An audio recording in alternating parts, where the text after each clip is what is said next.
And now President Uhuru Kenyatta has addressed the 75th session of the United Nations General Assembly, which kicked off today with some of the sessions being conducted virtually. Now, the president has called for concerted efforts in responding to the COVID-19 pandemic. Kenyatta says the pandemic has exposed the need for countries to forge a united response to address some of the emerging global challenges. 75 years on, our world, as we know it today, was built on the ashes of the Second World War.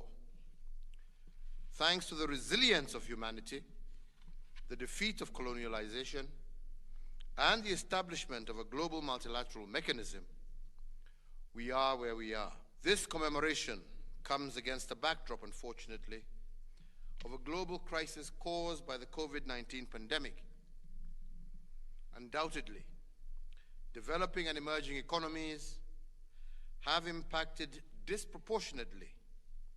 But more importantly, COVID-19 has exposed the global vulnerabilities of the United Nations and of our societies, as well as our economies. In this regard, now more than ever, we are called on to reflect on the words of the UN Charter that urges to employ international machinery for economic and social advancement of all.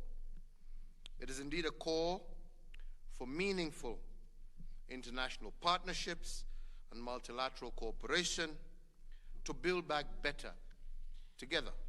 A call also to the Bretton Woods institutions and other multilateral lenders to be responsive to proposals of debt management so as to create the fiscal space necessary to accommodate interventions to mitigate COVID-19 related impacts on developing and emerging economies. I believe it is incumbent upon us to rethink how we can build a better United Nations.